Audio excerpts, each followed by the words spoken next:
سبحان اللہ العلی العظیم۔ حاضرین کرام، آج کے جمعۃ المبارک میں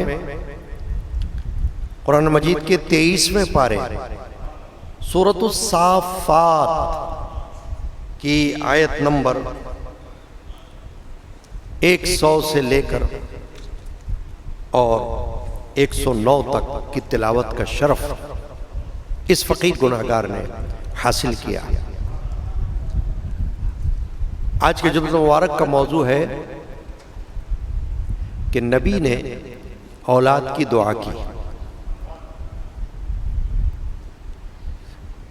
حضرت ابراہیم علیہ السلام مشہور و معروف پیغمبر ہیں اور نبی کریم رؤوف رحیم صلی اللہ تعالی علیہ وآلہ وسلم کے آباء و اجداد میں سے ہیں۔ عظیم الشان پیغمبر گزرے جن کا ذکر قرآن مجید میں ایک سے زیادہ مرتبہ آیا۔ اللہ تبارک و تعالی نے ان پیغمبروں میں سے آپ کو رکھا جن کا نام قرآن میں ذکر کیا، کیونکہ سارے پیغمبروں کے نام قرآن میں نہیں آئے۔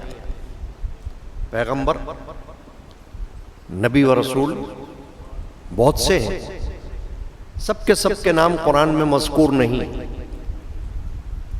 حضرت ابراہیم علیہ السلام کا نام قرآن میں آیا ہے اور اللہ تبارک و تعالی نے ان پر سلام بھیجا۔ سلام علی ابراہیم، سنا نا آپ نے ابھی آیت شریفہ آج ہی کے تلاوت میں، سلام علی ابراہیم، ابراہیم پر سلام ہو۔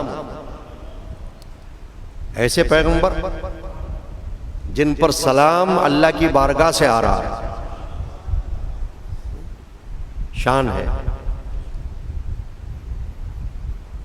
حضرت ابراہیم علیہ السلام کا ایک واقعہ جس میں ان کے بیٹے بھی شامل ہیں، وہ ان آیت کریمہ میں مذکور ہے، جس کی تشریح سنیں گے۔ اور وہ واقعہ بڑا مشہور و معروف واقعہ ہے اور اس کی یادگار چلی آ رہی ہے اب تک اور قیامت تک چلتی رہے گی۔ یہ بہت بڑی شان ہوتی ہے کہ کسی ذات کی نسبت سے اللہ پاک کوئی واقعہ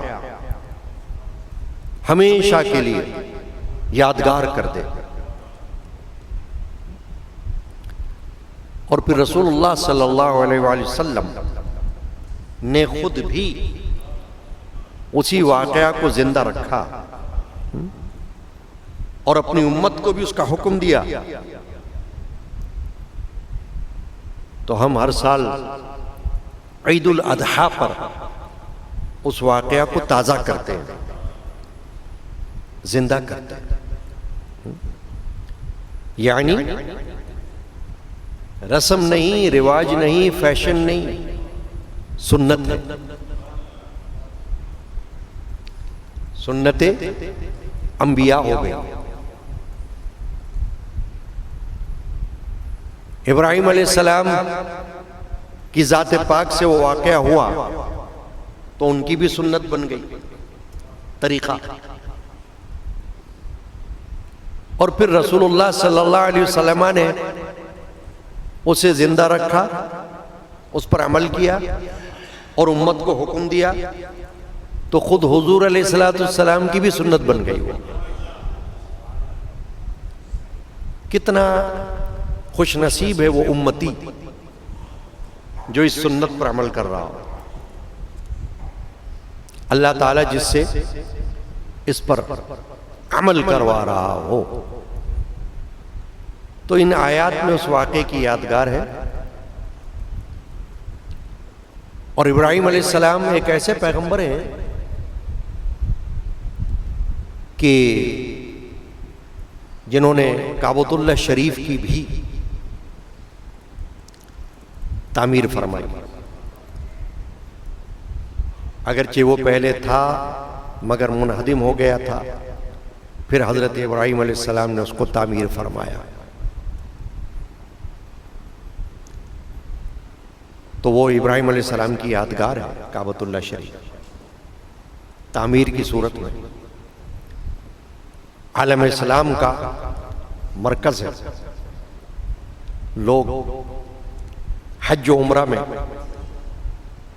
جب جاتے ہیں تو اس کعبۃ اللہ شریف کا طواف کرتے ہیں،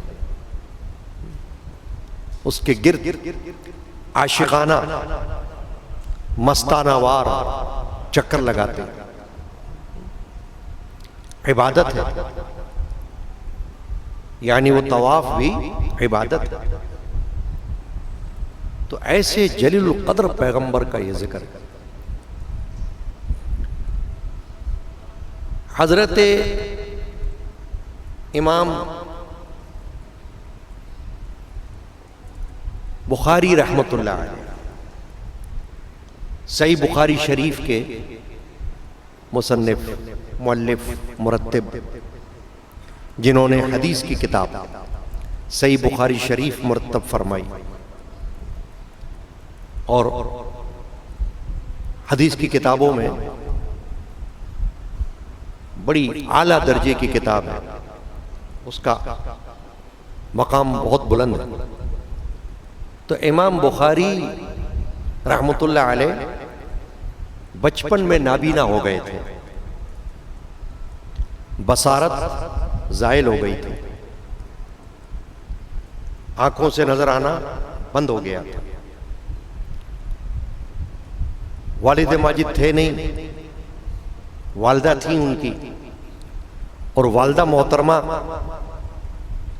امام بخاری کو دیکھ کر، کیونکہ بچے تھے ابھی، روتی تھیں کہ ان کی آنکھیں چلی گئی. تو روتے روتے ایک دن حضرت ابراہیم علیہ السلام خواب میں تشریف لے آئے.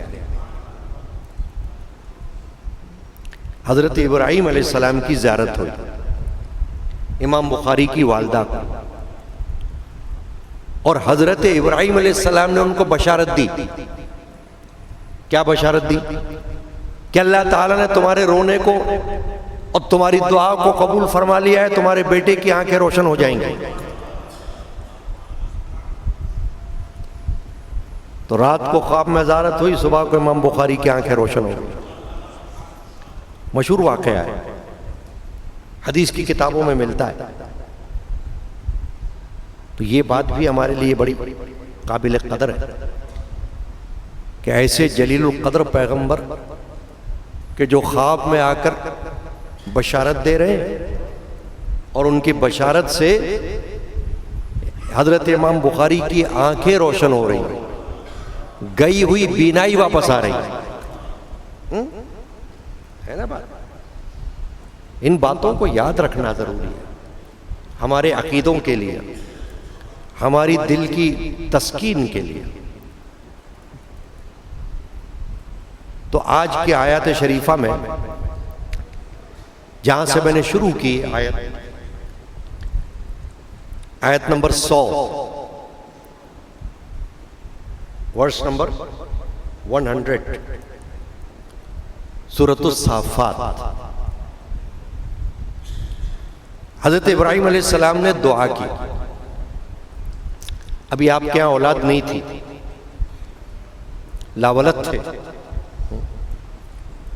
کیا دعا کی؟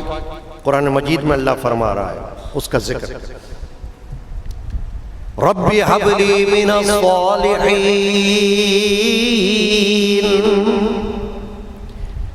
اے اللہ مجھے نیکوں میں سے اولاد عطا فرما. پہلے تو یہ بات یاد رکھنی ہے، دعا کون کر رہا ہے؟ پیغمبر. کس کی دعا کر رہا ہے؟ اولاد کی. کس طرح کی اولاد کی دعا کر رہا ہے؟ نیک. یہ یاد رکھنے کی بات، یہ ہے یاد رکھنے کی بات کہ اولاد کی دعا پیغمبروں کی سنت ہے. اور بھی پیغمبر ہیں جن کا ذکر قرآن میں ہے. حضرت زکریا علیہ السلام، انہوں نے بھی ایسی ہی دعا کی تھی اولاد کے لیے. رب لا تذرنی فردا وانت خیر الوارثین. اے اللہ مجھے تو تنہا مت چھوڑنا، تو بہتر وارثوں میں سے ہے.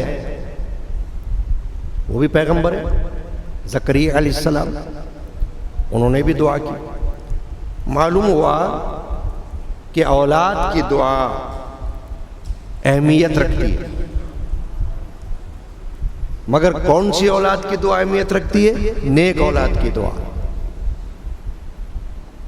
قید لگانا ہے ساتھ میں، شرط دعا کرتے وقت یاد رکھنا ہے اس بات کو کہ جو بندہ اولاد کی دعا اللہ سے کر رہا ہو وہ ساتھ میں یہ کہے یا اللہ تو مجھے نیکوں میں سے اولاد دے،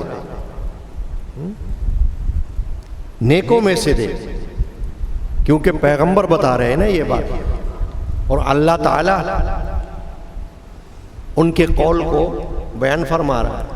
رب ہب لی من الصالحین، اے میرے رب الہی مجھے لائق اولاد دے، نیکوں میں سے اولاد دے.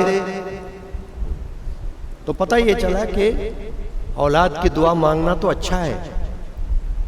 کیوں کہ پیغمبر جب اولاد کی دعا مانگ رہے تو ان کے نزدیک یہ بھی بات ہے کہ اولاد اللہ مجھے دے اور بیٹا عطا فرمائے تاکہ دین میں میرا مددگار ہو، اللہ کے دین کے پھیلاؤ میں، دین کی تبلیغ میں، نشر و اشاعت میں میرا ممد و معاون بنے. یہ نیت ہے نا. کیونکہ پیغمبر یا نبی یا رسول کوئی جائیدادوں کے لیے تو اولاد نہیں مانگتے نا کہ جائیدادوں کا وارث بنے یا مال و دولت کا وارث بنے. نہیں، ان کی دعا اس لیے ہے کہ اللہ تعالیٰ اولاد عطا فرمائے، اولاد نرینہ عطا فرمائے تاکہ اللہ کے دین کے پھیلاؤ میں، فروغ میں میرا دست و بازو بنے، مددگار ثابت ہو. تو نیک ہی ہوگا تو ہی ہوگا نا. تو نیکوں کی، نیک اولاد کی دعا مانگے. اور یہ سب کے لیے ایک مثال ہے. کیونکہ اولاد اگر ہو، فرض کرو اور خدا نہ خواستہ نیک نہ ہو، ذرا سوچو ایک لمحے کے لیے کہ اللہ تعالیٰ اولاد عطا فرما دے تو اولاد تو ہو گئی، مگر وہ اولاد نیک نہ ہو، خدا نہ خواستہ بری ثابت ہو، بدمعاش ہو جائے، لوفر ہو جائے، ڈاکو بن جائے، چور بن جائے، نافرمان بن جائے، تو ایسی اولاد کا کوئی فائدہ ہے؟ کوئی عقل مند ہوگا تو کہے گا نہیں کیا فائدہ ہے، بے اولاد ہی رہتا، کیا فائدہ ہے ایسی اولاد؟ کیونکہ ماں باپ پریشان ہو یا وہ اولاد ماں باپ کے لیے ایک دھبا بن جائے، بے عزتی کا باعث بن جائے، اس کی وجہ سے لوگ اس کے ماں باپ کو برا بولیں کہ ارے یہ دیکھو کس کی اولاد ہے، یہ دیکھو یہ کیا کر رہا ہے، کس کی اولاد ہے، کس کے خاندان میں یہ نام تو آتا ہے نا بھائی. دیکھیے جب کسی اولاد پر کوئی انگلی اٹھاتا ہے تو وہ سلسلہ جاتا ہے اس کے خاندان پر. باپ کون ہے اس کا، ماں کون ہے اس کی، دادا کون ہے اس کا، نانا کون ہے اس کا، اس طرح سے چلتی ہے نا بات، کس خاندان سے تعلق رکھتا ہے. تو پتہ چلے کہ خدا نہ خواستہ اولاد ایسی بری ہو کہ لوگ انگلیاں اٹھائیں، لوگ ملامت کر رہے ہوں اور ظالم ہو وہ تو کیا فائدہ ہوگا؟ تو اسی لیے شروع ہی سے ابھی اولاد دنیا میں آئی نہیں، ابھی اولاد کا وجود ہی نہیں ہوا کہ نبی یہ تعلیم دے رہے ہیں کہ دعا مانگو تو ایسی مانگو کہ یا اللہ نیک اولاد دے، نیکوں میں سے دے، تاکہ کم از کم اللہ کے پاس دعا تو چلی جائے نا۔ اب آگے پھر نصیب کی بات ہے اپنی اپنی، جو بندہ دنیا میں آتا ہے وہ اپنا نصیب اپنے ساتھ لاتا ہے، قسمت، تقدیر ایمان کا حصہ ہے، تقدیر پر ایمان بھی ضروریات دین میں سے ہے، بنیادی عقائد میں سے، فنڈامنٹل بلیفز، اللہ پر ایمان، رسولوں پر ایمان، آسمانی کتابوں پر ایمان، فرشتوں پر ایمان، آخرت پر ایمان اور تقدیر پر ایمان، تقدیر پر ایمان، تو یہ ایمان کا حصہ ہے۔ اب تقدیر کسی کی پھر بات کی بات ہے، جیسی بھی ہو، مگر دعا، یہ طریقہ بتایا گیا ہے کہ جب دعا مانگی جائے اولاد کے لیے تو نیک اولاد کی دعا مانگی جائے، نیک کی قید لگائے اولاد کے لیے۔ تو ابراہیم علیہ السلام نے یہ قید لگائی دعا کرتے وقت، رب ہب لی من الصالحین، اے میرے رب مجھ کو نیکوں میں سے اولاد عطا کر دے۔ تو اللہ فرماتا ہے فبشرناہ بغلام حلیم، تو ہم نے اسے خوشخبری سنا دی ایک حلم والے بیٹے کی۔ حلیم، حلیم کا معنی برداشت والا، حلم، حلم کہتے ہیں برداشت، ٹالرنس، یعنی کہ صبر والا۔ عرف عام میں آپ اس کو کہیں صابر شاکر، برداشت کرنے والا کسی بات کو، یعنی بڑا بردبار، سمجھدار۔ فبشرناہ بغلام حلیم، فرمایا اللہ نے ہم نے اس کو خوشخبری دی، کس کو دی؟ ابراہیم علیہ السلام کو، نبی کو اپنے خوشخبری دی ایک ایسے بیٹے کی جو حلیم ہوگا۔ اب آگے چل کر یہ نظارہ آنا تھا نا سامنے کہ جو بیٹا ہوگا جس کے بارے میں اللہ بشارت دے رہا ہے کہ حلیم ہوگا، تو اس کا حلم کس طرح ظاہر ہوگا، برداشت کیسے نظر آئے گی اس کی، یہ آگے چل کے پتہ چلتا ہے نا واقعہ میں۔ قرآن کا واقعہ یہ کوئی فکشن، ڈرامہ، افسانہ، کہانی نہیں ہے، حقیقت سے بھرپور ایک واقعہ ہے، یعنی اللہ نے اس کو بیان فرمایا جو سچ ہے، فیکٹ۔ فبشرناہ بغلام حلیم، فرمایا ہم نے اس کو بشارت دی، یعنی دعا قبول ہو گئی، ابراہیم علیہ السلام کی دعا قبول ہو گئی، اور ایسے بیٹے کی خوشخبری ان کو مل گئی، امید آ گئی کہ جو آگے چل کر حلم والا ہوگا، برداشت والا ہوگا۔ یہ ایک صفت ہے، برداشت ایک خوبی ہے بندے کی۔ بہت سے مواقع زندگی میں ایسے آتے ہیں جن میں صبر کرنا، برداشت کرنا، یہ ایک بہت بڑی خوبی ہوتی ہے بندے کی۔ میرے خاندان کے بزرگ جن کا ہم نے ابھی ایک کلام پڑھا، حضرت صوفی سائیں عبد الغنی القادری رحمۃ اللہ تعالی علیہ، ان کے کلام کا ایک شعر ہے، ایک اور کلام کا، کیا شعر ہے وہ؟ جیسی بھی گزرتی ہے کر صبر نہ شکوا کر،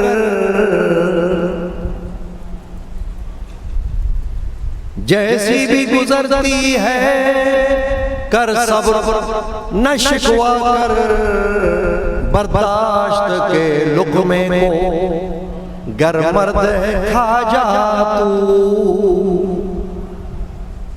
دیکھا آپ نے؟ اللہ والے ہی تو بتاتے ہیں یہ تعلیم.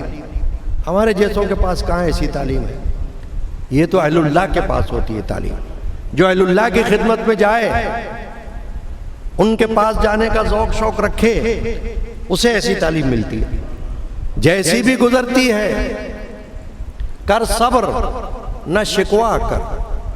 اللہ سے شکوا نہ کر، صبر کر. برداشت کے لقمے کو گر مرد ہے کھا جا تو. کہ اگر مرد ہے تو برداشت کر. یہ مردانگی، اس کا نام ہے مردانیت. تو حلم ایک بہت بڑی خوبی ہے کسی کی، برداشت کر لینا، صبر کر لینا. بڑے بڑے مواقع تاریخ اسلام میں ایسے آئے ہیں، انبیاء پر بھی آئے ہیں، صحابہ پر بھی آئے ہیں، اور اولیاء اللہ پر بھی آئے ہیں، کہ جہاں ان کو صبر کرنا پڑا، برداشت کرنا پڑا، ظلم و ستم کفار کا، مشرکین کا سہنا پڑا. آپ دیکھتے نہیں ہیں تاریخ اسلام کے شروع کے واقعات کیا ہیں؟ ہم لوگ تو اس منزلوں سے الحمدللہ گزرے نہیں، یعنی اللہ نے ہمیں محفوظ رکھا ہوا ہے ایسے مشکلات سے کہ جو اس وقت تھی 1400 سال پہلے. نبی کریم علیہ السلام نے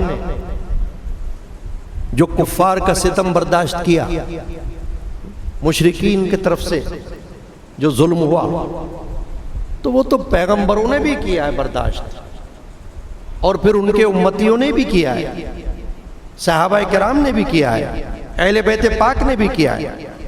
حضرت سیدنا امام حسین سید الشہداء کی مثال ہمارے سامنے میدان کربلا میں.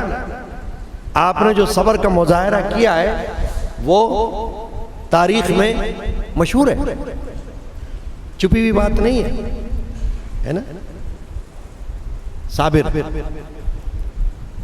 اللہم آتی الحسین صبرا جمیلا. حضرت امام حسین رضی اللہ عنہ نے میدان کربلا میں یہ دعا فرمائی، یا اللہ حسین کو صبر جمیل عطا کر، صبر عطا کر. تو حلم، برداشت، یہ ایک بہت بڑی صفت ہے. تو اللہ نے حضرت ابراہیم علیہ السلام کو بشارت دی کہ بیٹا تو تمہیں ملے گا، نیک ملے گا، اور ایسا بیٹا ملے گا جو حلم والا ہوگا، برداشت والا ہوگا. فلما بلغ معه السعي قال يا بني إني أرى في المنام أني أصبحك فانظر ماذا ترى. اللہ فرماتا ہے پھر جب وہ اس کے ساتھ کام کے قابل ہو گیا تو کہا ابراہیم علیہ السلام نے، اے بیٹے، یا بنیا انی ارا فی المنام، میں نے ایک خواب دیکھ لیا کہ میں تجھے ذبح کر رہا ہوں، تیرے گلے پر چھری پھیر رہا ہوں، تجھ کو اللہ کی راہ میں قربان کر رہا ہوں. یہ خواب دیکھا ہے میں نے. اب آپ دیکھیے خواب دیکھ رہے ہیں کون؟ ابراہیم علیہ السلام. اب یہ بات یاد رکھنے کے قابل ہے ہمارے لیے کہ ایک خواب ہوتا ہے ہمارا، ایک خواب ہوتا ہے نبی کا. دونوں میں فرق ہے. ہمارا ہر خواب حجت نہیں ہو سکتا. بہت سارے خواب ہم دیکھ سکتے ہیں، آسمان پہ اڑتا ہوا دیکھ سکتے ہیں اپنے آپ کو، ہے نا، کہیں بھی دیکھ سکتے ہیں اپنے آپ کو، کچھ بھی دیکھ سکتے ہیں، مگر وہ حجت نہیں ہو سکتا ہے. انبیاء کا خواب وہ تو وحی، ریویلیشن کی ایک قسم ہے، وحی کی ایک قسم ہے. وحی غیر مطلوب، دو قسم کی وحی ہوتی ہیں. وحی مطلوب، قرآن مجید میں کوئی آیت نازل ہو گئی یا اللہ کی طرف سے کوئی کلام نازل ہو گیا، وہ وحی مطلوب ہے. جیسے یہ قرآن میں آیات ہوتی ہیں. اور وہی غیر مطلوع وہ ایسا کوئی پیغام ہے جو کہ کلام کی صورت میں نہیں آیا، خواب کی صورت میں آیا، یا اللہ نے نبی کے دل میں ڈال دیا، قلب کے اندر اللہ نے ڈال دیا، وہ وحی کہلائے گا. یعنی اللہ کی طرف سے ایک واضح پیغام ہے، اس کو ماننا ہے، نبی کو، رسول کو اسے ماننا ہے، یہ سمجھ کر کہ یہ تو اللہ کی طرف سے وحی ہے میرے اوپر. تو چونکہ آپ پیغمبر ہیں ابراہیم علیہ السلام، تو خواب دیکھ کر آپ نے سمجھ لیا کہ یہ خواب اللہ کی طرف سے وحی ہے، یعنی حجت ہے، مجھ کو اس پر عمل کرنا ہے. تو آپ ڈرے نہیں، رکے نہیں. امتحان لے رہا تھا اللہ تعالیٰ امتحان لیتا ہے نا تو نبیوں کا بھی لے لیتا ہے، امتحان لیتا ہے تو ولیوں کا بھی لے لیتا ہے، اور کسی کا بھی لے سکتا ہے امتحان. اور قرآن بھرا ہوا ہے آزمائشوں کی مثالوں سے، امتحانات کی مثالوں سے. ٹیسٹ کیس ہوتا ہے، اللہ تعالیٰ امتحان لیتا ہے، آزماتا ہے. تو آزمائش میں پورا اترنا ہر ایک کا کام نہیں ہو سکتا، مگر نبی ہے تو نبی تو اترے گا پورا. اللہ ہی نے اسے نبی بنایا ہے، اب اللہ ہی امتحان لے رہا ہے تو اللہ ہی اسے پورا بھی اتارے گا. تو اللہ فرماتا ہے کہ جب انہوں نے خواب دیکھا تو اپنے بیٹے کو کہا یا بنیا انی ارا فی المنام، میں نے خواب میں دیکھا ہے، انی اذبحک، میں تجھے ذبح کر رہا ہوں. فانظر ماذا تری، اب تو دیکھ تیری کیا رائے ہے. یہ رائے پوچھنا کیوں تھا؟ صرف اس لیے کہ دیکھنا یہ ہے کہ پیغمبر کا بیٹا بھی کیسا ہوتا ہے. پتہ چلے کہ اگر پیغمبر کی شان ایسی ہے تو پیغمبر کے بیٹے کی شان کیا ہونی چاہیے. باپ اگر ایسا ہے تو بیٹا بھی پھر ایسا ہونا چاہیے. الولد سر لابیہ، مقولہ ہے کہ بیٹا جو ہے وہ باپ کا بھید ہوتا ہے، باپ کا راز ہوتا ہے بیٹا. یعنی کہ بیٹے کا کام یہ ہے کہ اپنے باپ کی عزت کو بلند کرے، نام کو بلند کرے، نام کو بدنام نہ کرے، نام پر ٹیکا نہ لگائے بلکہ نام کو زندہ رکھے. ابراہیم علیہ السلام نے اپنے بیٹے سے اسی لیے پوچھا، اس لیے نہیں پوچھا کہ اگر بیٹا انکار کرے تو ابراہیم علیہ السلام رک جائیں، نہیں، اس لیے پوچھا کہ بیٹا جب یہ کہے کہ ہاں تو پھر معلوم ہو جائے کہ پیغمبر کا بیٹا کیسا بیٹا ہے، کہ بیٹا ہو تو ایسا ہو، اولاد ہو تو ایسی ہو. کہ اللہ کا حکم ہے لبیک، اللہ کا حکم ہے تو پھر کیا ہے، ہم اللہ ہی کے تو ہیں، اللہ ہی نے ہمیں دنیا میں بھیجا ہے. اِنَّ لِلَّهِ وَإِنَّا إِلَيْهِ رَاجِعُونَ، ہم اللہ کے لیے اور اللہ کی طرف لوٹ کر جانے والے ہیں. رات دن ہم یہ آیت شریفہ سنتے رہتے ہیں مگر شعور نہیں رکھتے کہ کتنی بڑی آیت ہے. اِنَّ لِلَّهِ وَإِنَّا إِلَيْهِ رَاجِعُونَ. کاش کہ جب یہ آیت ہم پڑھے ہیں تو پڑھتے وقت اس کی گہرائی میں بھی جائیں تاکہ اندر سے دل کی آواز آئے کہ آہا سبحان اللہ، اللہ کے لیے ہیں اور اللہ ہی کے لیے، اللہ کی طرف ہی لوٹ کر جانا ہے.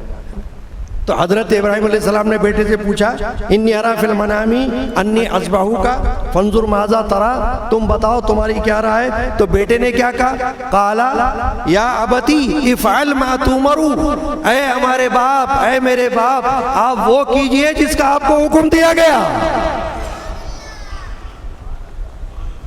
اب آپ عقل مند ہو، سمجھ جاؤ اس بات کو کہ ابراہیم علیہ السلام کے بیٹے باپ کو یہ گویا کہ بتا رہے ہیں کہ مجھ سے کیوں پوچھ رہے ہو میرے باپ، اللہ نے آپ کو حکم دے دیا تو بس آپ حکم پر عمل کریں نا، میں کون ہوتا ہوں آپ کو اپنی رائے دینے والا.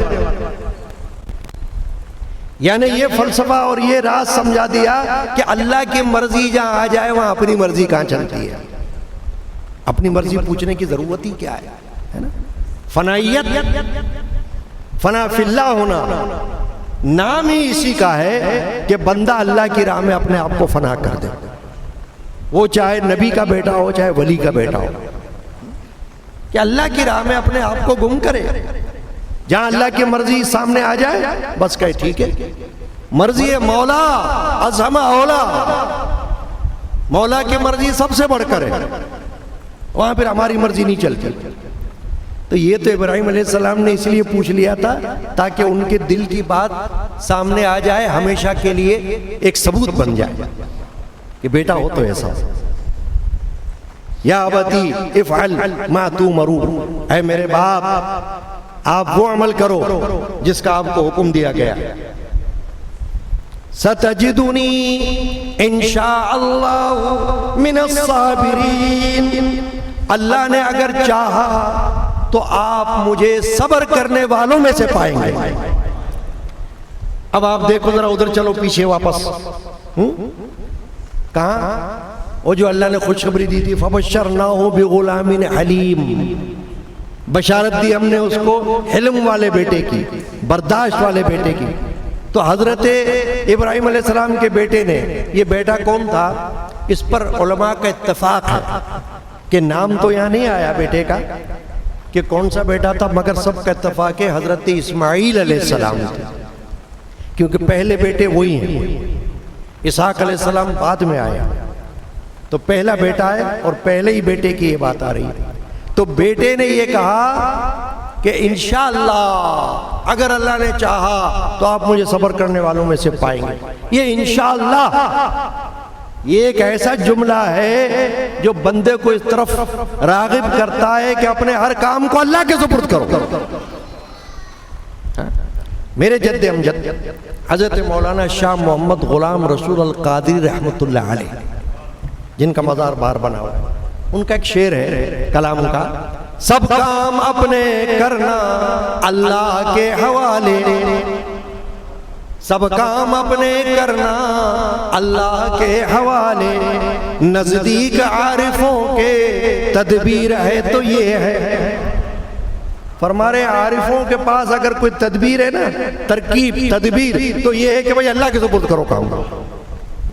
یعنی کہ یہ مت کہو کہ میں تو اتنا بڑا پہلوان ہوں کہ میں کروں گا یہ کام، نہیں، بولو اللہ نے چاہا تو ہو جائے گا، اللہ کے سپرد کرو۔ وَأُفَوِّضُ أَمْرِي إِلَى اللَّهِ إِنَّ اللَّهَ بَصِيرٌ بِالْعِبَادِ، میں نے اپنا کام اللہ کے سپرد کر دیا، اللہ اپنے بندوں کا دیکھنے والا ہے۔ یہ جذبہ اگر قوم مسلم میں پیدا ہو جائے تو بہت سارے مسائل حل ہو جائیں گے۔ یہ جذبہ کہ اللہ کے سپرد کرو۔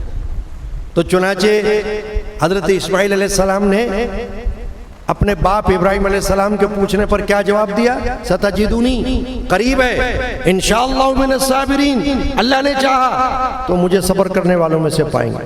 تاکہ یہ جو میرا عمل ہوگا نا صبر کرنے کا، برداشت کرنے کا، کہیں شیطان دل میں کسی کے یہ وسوسہ نہ ڈالے کہ تم بہت بڑے آدمی ہو، دیکھو تمہارے اندر کتنی بڑی خوبی ہے، بلکہ اندر سے آواز یہ ہے میری کیا خوبی ہے، یہ تو اللہ کی قدرت ہے کہ جس نے مجھے یہ توفیق عطا فرمائی، میں کون ہوں؟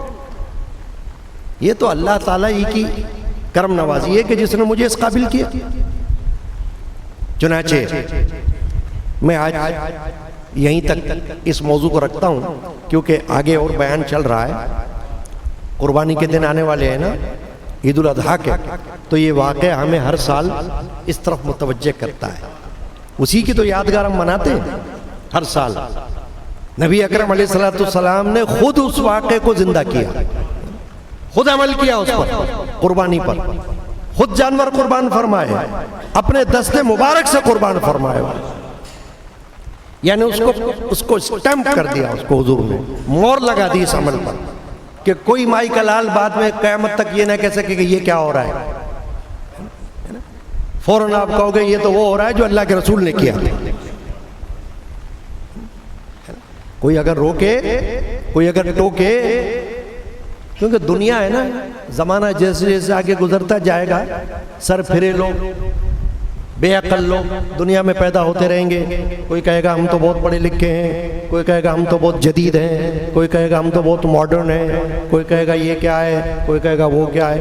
تو یہ دیکھنا کہ اس کا ثبوت کہاں سے ملتا ہے۔ اگر ثبوت قرآن سے ملتا ہے، اگر ثبوت حدیث سے ملتا ہے، اگر ثبوت رسول اللہ صلی اللہ علیہ وسلم کے عمل مبارک سے ملتا ہے، سنت مبارکہ سے ملتا ہے، تو کہنا بس ہمارے لیے کافی ہے۔ تو انشاءاللہ آئندہ جمعہ اس کو کنٹینیو کریں گے. اللہ تعالی ہمیں پھر آئندہ جمعہ نصیب کرے.